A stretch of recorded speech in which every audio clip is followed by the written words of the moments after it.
Good evening from Yummy BTV, sending loads of love as usual.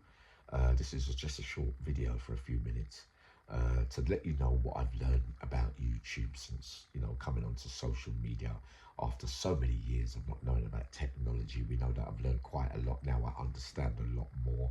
Now, what I found is, and I don't mind as such, you know what I'm like, I'm easygoing and I don't really like to get involved in slanging matches. I don't really like to get angry. I like to stay in my own lane because I know I can create anything out of nothing, if you get what I mean.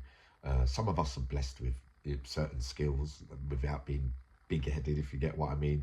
And some people aren't, if you get what I mean, as good. And we know that we like to help people along the way in their journeys respectfully, without pouring scorn and belittling people and making people feel, unworthy and untrustworthy and that kind of stuff. Now, if I mention Slaney, or I mention Lane, or I mention Build a Bomb, or I mention Pat Tate, now the next day you get people like Behind Bars, Ricky Killing, Liquid Bullet Productions, Central Club, Exposure TV, Official Topic, right?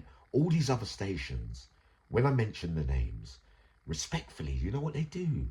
They don't, so that it doesn't look like they're copying me, because what they've done is listen to what I said and then made some content out of it. Good luck to you.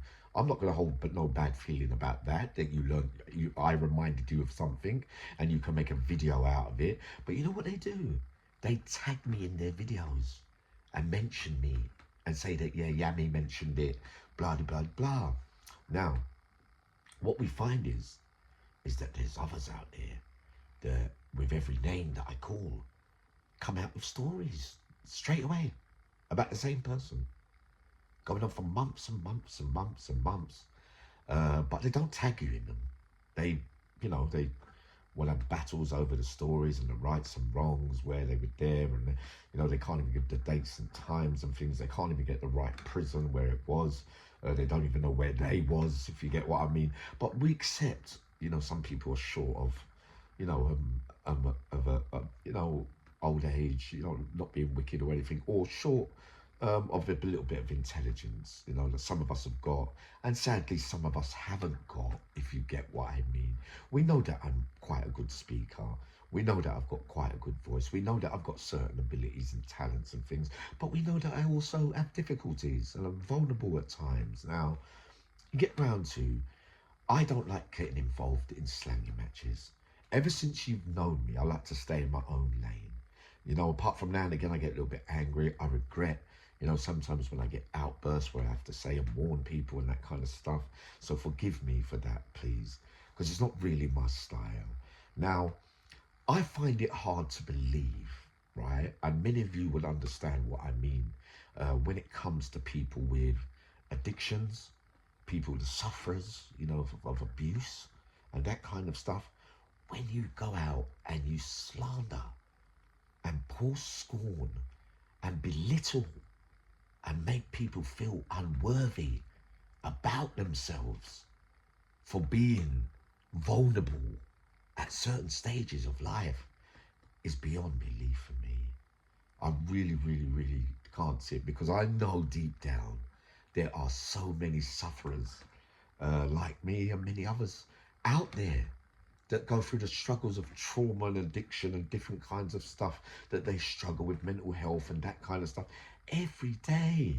The last thing that I could ever do in my own heart, right? We know there's trolls out there. We have to accept that as part of the journey and the life of YouTube. And I get all that. But you're not going to do that. You can't surely belittle the people that are going to go through the struggle that you went through the struggle yourself with, and know what it feels like. No, it's a no for me, I'm afraid.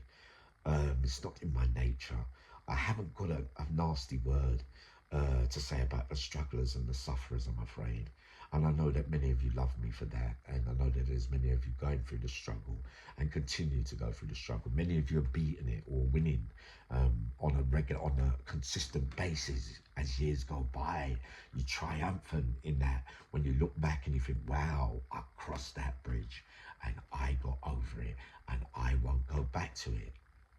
But to ever underestimate somebody that's on the downslide, or, you know, who's going through vulnerable times, to make them feel not worthy of themselves and others out there in this world and life is really, you know, beyond belief. And it's something that Uncle Yami B TV could never, ever bring to the table.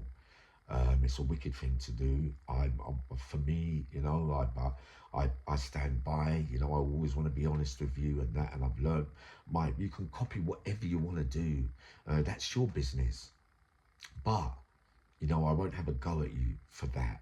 You know what I mean? Because you can't create your own content. Basically, you know, let's have the story straight. You need something to bounce off, to go up there and make a video and get some views. I get it. But belittling, it might cause people to use, you might cause people to think, well, if there's no hope, then what if they listen to you and they're going through that, and they believed in you as an inspiration or a role model or whatever, and you say that kind of thing and they listen, they're going to think, well, oh, okay, that one affects me then, because I listened to you and you said that. I believe in what you say. So if you can't do it, and there's no hope for anyone coming out of prison to get their life straight and narrow after 30, 40 years of prison and institutions, or 10, 15 years or whatever it is, you're telling them that there's no hope. No hope. Good night. No, I'll be back up later with a story. All right. Sending loads of love. All right. Love you all, dear.